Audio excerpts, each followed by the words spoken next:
It's been a long time in the making, but McLeod Field over at DeFazio Park is ready to be put to use this spring. McLeod, which was originally a baseball field, was converted into a usable softball field for Needham High School softball after realizing how much their program was growing and how they deserved it. After addressing major concerns like a sinkhole and implementing major upgrades like lights, dugouts, a scoreboard, and more, McLeod is set to be the home of varsity softball in April. And we got a chance to tour the new digs with Parks and Forestry Superintendent Ed Olson and Chair of Park and Recreation Commission Chris Gerstiel. Take a look. Do you want to talk a bit about what went into, the design and how much you wanted to make this improvement from Claxton? As you can see out here today, we have a beautiful performing diamond skin. We have sodded the outfield with a four-way bluegrass blend, a specialized blend that is grown on sand down it's actually grown in Maine. We've used it on other projects before, and it's a really nice mix, and it's going to do great out here. The permanent fencing at Claxton, we know we have a temporary fencing, and it's an in-ground system. It does okay, but it's certainly not like what we have here now. Some of the other amenities that make this field improvement so special, the lights, modern LED, state-of-the-art Musco lighting system, scoreboard, and I think lastly, dugouts. At Claxton, we don't have any dugouts, nor do we have shade structures, and it gets hot and it gets windy as it is today, but having those dugouts for the team and for the opposing team makes a big difference of just how we treat our athletes. So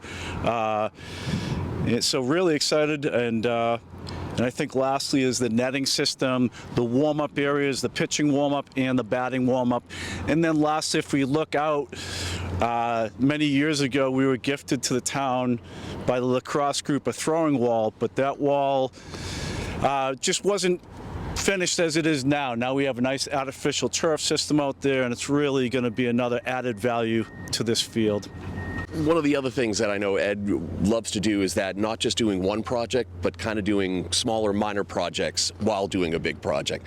That when you kind of look around the area is that you now see a walking path, that you're kind of bringing everything together, that it's ADA compliant, that you have, the ability to see your soccer and lacrosse, to watch your softball, to go to the lacrosse wall, to walk around the field itself, that you just don't make the one improvement, you make the big improvement that brings everything together and ties it all together. So to have that opportunity to kind of bring it all together, it makes sense to do it. Correct me if I'm wrong, Chris, but I believe your daughter plays softball? As a matter of fact, she does. She does? Actually, the tryouts start today, as a matter of fact. Yes, they do. So fingers crossed. So hopefully we'll see her on the field here starting next week. So you get a little behind the scenes of how excited the girls might be to have this field to play on, a brand new atmosphere. Can you talk a little bit about that, if you're getting any hype from the softball team?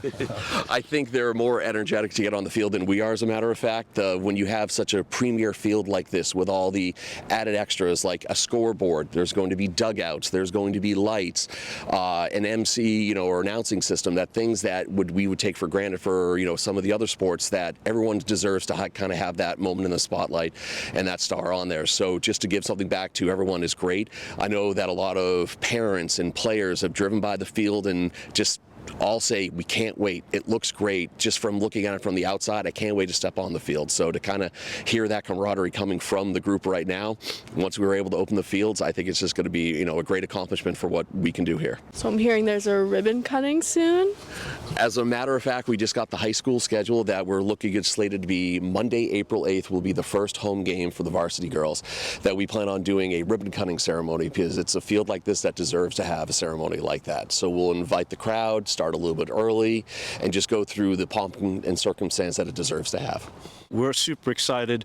I have a great team for Parks and Forestry that really does a great job. They love what they do, and I'm sure they're going to put on a show to make sure the girls have a great opening day, ribbon cutting, and basically grand opening of this field.